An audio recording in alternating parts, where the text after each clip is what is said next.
Bismillahirrahmanirrahim. Assalamualaikum warahmatullahi wabarakatuh.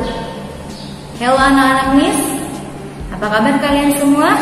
Semoga dalam keadaan sehat selalu. Berjumpa lagi dengan Miss Ira dalam pembelajaran PAI. Pada pertemuan kali ini kita sudah memasuki bab 6, yaitu membahas tentang sifat terpuji. Sebelum memulai pembelajaran, mari kita sama-sama berdoa terlebih dahulu.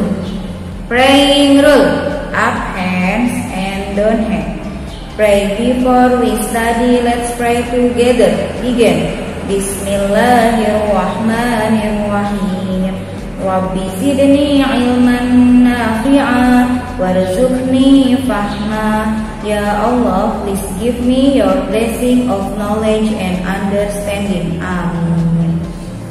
Oke, silahkan kalian buka buku paket PAI halaman 77. Kita akan membahas tentang sifat terpuji. Yang akan kita bahas adalah sifat jujur, hormat dan patuh kepada orang tua dan guru, dan saling menghargai. Oke, silahkan simak videonya ya. Bismillahirrahmanirrahim. Bab 6 yang berjudul sifat terpuji, yaitu jujur, hormat dan patuh kepada orang tua dan guru, dan saling menghargai.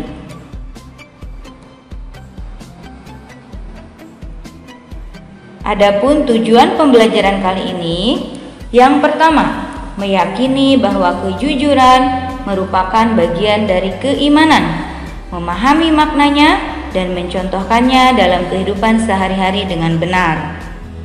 Dan yang kedua, meyakini bahwa hormat dan patuh kepada orang tua dan guru merupakan bagian dari keimanan, memahami maknanya dan mencontohkannya dalam kehidupan sehari-hari dengan benar. Dan yang ketiga, meyakini bahwa sikap saling menghargai sesama manusia merupakan bagian dari keimanan, memahami maknanya dan mencontohkannya dalam kehidupan sehari-hari dengan benar. Selanjutnya, menjadi orang yang jujur. Pertama, kejujuran sebagai cermin keimanan. Sebelumnya, ada yang masih ingat apa sih jujur itu? Jujur artinya berkata benar atau apa adanya. Kita meyakini bahwa kejujuran merupakan ajaran Allah dan cermin orang yang beriman. Firman Allah Subhanahu wa taala, A'udzu billahi minasyaitonir rajim. Ya ayyuhalladzina amanu taqullaha wa qulu qawlan sadida. Yang artinya, wahai orang-orang yang beriman, bertakwalah kamu kepada Allah dan ucapkanlah perkataan yang benar. Ayat ini memerintahkan dua hal kepada orang yang beriman, yaitu perintah agar bertakwa dan jujur. Oleh sebab itu, orang yang dapat mengerjakan perintah tadi menjadi ciri keimanan yang benar kepada Allah Subhanahu wa taala. Jadi, jika orang masih berbohong, tandanya dia belum melaksanakan keimanan yang benar. Pada suatu waktu, Rasulullah ditanya oleh seorang sahabat. Sahabat bertanya, apakah mungkin seorang mukmin itu penakut? Rasulullah menjawab, mungkin. Artinya, sifat penakut tidak bertentangan dengan iman. Lalu, sahabat bertanya lagi, apakah mungkin seorang mukmin itu pelit? Rasulullah menjawab, mungkin. Dan sahabat pun bertanya lagi, apakah mungkin seorang mukmin itu pembohong? Dan Rasulullah menjawab, tidak mungkin. Sifat pembohong bertentangan dengan iman. Jadi jika masih berbohong berarti tidak beriman. Selanjutnya, makna kejujuran dan contohnya. Kejujuran harus dihadirkan di dalam semua urusan kita, baik ketika berhubungan dengan Allah, diri sendiri, maupun dengan orang lain. Yang pertama, jujur kepada Allah, menunaikan semua hal yang merupakan ajaran yang diperintahkannya. Contohnya apa? Contohnya menjadi orang yang takwa dengan melaksanakan sholat 5 waktu atau melaksanakan puasa Ramadan dengan penuh keikhlasan. Dan yang kedua, jujur kepada diri sendiri.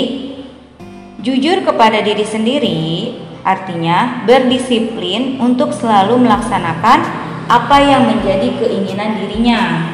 Misalnya, kamu ingin menjadi seorang hafiz atau hafidhoh, penghafal Quran. Maka kejujuran kepada diri sendiri harus membuat kamu rajin menghafal Al-Quran, baik di sekolah, di rumah, atau dimanapun berada. Dan yang ketiga, jujur kepada orang lain. Artinya melakukan dan mengatakan kebenaran kepada orang lain. Misalnya, Ahmad menitipkan uang sebesar Rp10.000 kepadamu agar disampaikan kepada Denny. Kemudian kamu menyampaikannya sejumlah itu. Sedangkan kebenaran dalam bentuk perkataan adalah tidak berbohong kepada orang lain atau berkata apa adanya. Rasulullah SAW bersabda, ciri-ciri orang munafik ada 3 menurut hadis yang diriwayatkan oleh Abu Hurairah. Ayatul munafiqi salasun idza haddatsa kadzaba wa idza wa'ada akhlafa wa idza tumina khana. Rasulullah SAW bersabda, tanda orang munafik itu ada 3. Yang pertama, apabila berkata ia berbohong, apabila berjanji ia mengingkari, dan apabila dipercaya dia mengkhianati. Hormat dan patuh kepada orang tua dan guru. Yang pertama, hormat dan patuh kepada orang tua dan guru merupakan cermin keimanan. Kita meyakini bahwa sikap hormat dan patuh kepada orang tua dan guru merupakan ajaran Allah dan cermin orang yang beriman. Firman Allah Subhanahu wa taala, A'udzu billahi minasyaitonir rajim. Wa id akhadna mitsaqa bani Israila la ta'buduna illallaha wa bil walidaini ihsana wa dzil qurba wal yatama wal masakin wa qulu lin-nasi husna. Yang artinya, dan ingatlah ketika kami mengambil janji dari Bani Israel, janganlah kamu menyembah selain Allah dan berbuat baiklah kepada kedua orang tua, kerabat, anak-anak yatim, dan orang-orang miskin, dan bertutur katalah yang baik kepada manusia. Quran Surah Al-Baqarah ayat 83. Dalam ayat di atas, perintah untuk berbuat baik kepada kedua orang tua disebutkan Allah setelah perintah beribadah hanya kepada Allah. Hal tersebut menunjukkan bahwa berbuat baik kepada orang tua kedudukannya hampir sama dengan beribadah kepada Allah. Dan yang kedua, makna hormat dan patuh kepada orang tua dan guru beserta contohnya. Makna hormat dan patuh kepada orang tua dan guru. Yang pertama, hormat dan patuh kepada orang tua. Orang tua kita wajib dihormati dan dipatuhi sebagaimana kita wajib beribadah kepada Allah. Dan yang kedua, hormat dan patuh kepada guru. Guru adalah orang tua kita di sekolah. Oleh sebab itu, hormatilah gurumu seperti menghormati orang tuamu di rumah.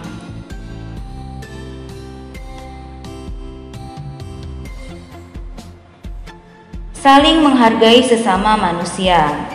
Yang pertama, saling menghargai sebagai cermin keimanan. Saling menghargai merupakan ajaran Allah yang harus dilaksanakan dalam kehidupan sehari-hari, dan itu merupakan cerminan dari keimanan. Allah Subhanahu wa taala berfirman dalam Quran Surah Al-Hujurat ayat 13. A'udzu billahi minasyaitonir rajim. Ya ayyuhan nasu inna khalaqnakum min dzakarin wa untha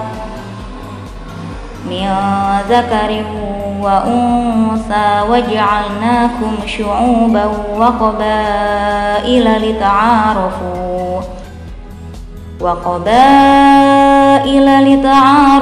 inna akramakum indallahi atqakum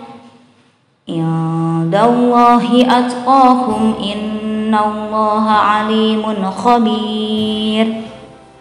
Yang artinya, wahai manusia, sungguh kami telah menciptakan kamu dari seorang laki-laki dan seorang perempuan. Kemudian kami jadikan kamu berbangsa-bangsa dan bersuku-suku agar kamu saling mengenal. Sesungguhnya yang paling mulia di antara kamu di sisi Allah ialah orang yang paling bertakwa. Sungguh Allah Maha mengetahui dan Maha teliti. Ayat ini mengajarkan kepada kita bahwa perbedaan yang ada di antara kita, seperti perbedaan suku, perbedaan ras, bahasa, warna kulit, nah itu semuanya merupakan ciptaan Allah. Yang membedakannya hanyalah kemuliaan. Maka dari itu, saling menghargai merupakan keharusan di dalam hidup ini. Yang kedua, makna saling menghargai dan contohnya. Saling menghargai artinya tidak merendahkan orang lain karena sifat-sifat alamiah dirinya. Contohnya, ada seseorang yang mohon maaf kulitnya berwarna gelap. Nah, kita harus menghargai perbedaan itu, tidak boleh mengejeknya atau bahkan menjauhinya. Oke, yang pertama, menghargai orang lain sesuai usianya. Sikap saling menghargai itu dilakukan dalam bentuk perlakuan kepada orang lain sesuai dengan usianya.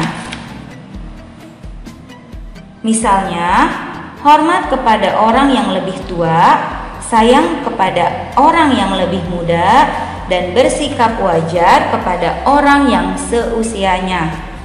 Rasulullah SAW bersabda, orang yang tidak mengasihi yang lebih kecil dan tidak menghormati yang lebih tua, dia bukan bagian dari umat kami.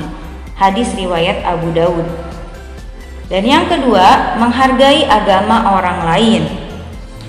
Menghargai sesama manusia juga harus dilakukan kepada orang yang berbeda agama dengan kita, sesuai dengan prinsip dalam Quran surah Al-Kafirun, bagimu agamamu dan bagiku agamaku.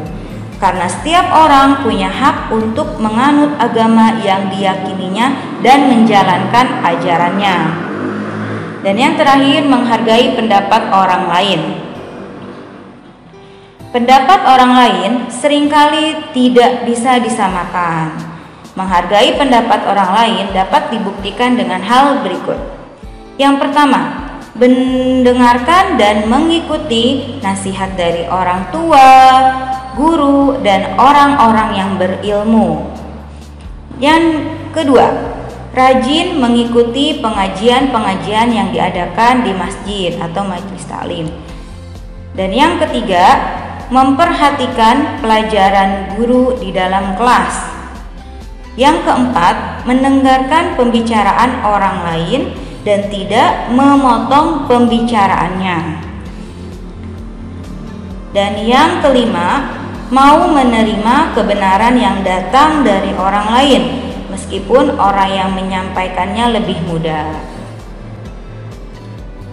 Alhamdulillah, materi telah selesai. Adapun tugasnya, kerjakan buku paket PAI halaman 81 dan 84, yaitu menuliskan pelajaran dari sebuah kisah. Kalian baca dulu kisahnya dengan teliti, lalu kalian tulis pelajaran yang dapat kalian ambil dari kisah yang telah kalian baca. Dan tugasnya kirim ke WA Miss Ira. Oke, tetap semangat dan jaga kesehatan. Nah, kalian sudah simak kan videonya? Semoga kalian paham dengan apa yang disampaikan.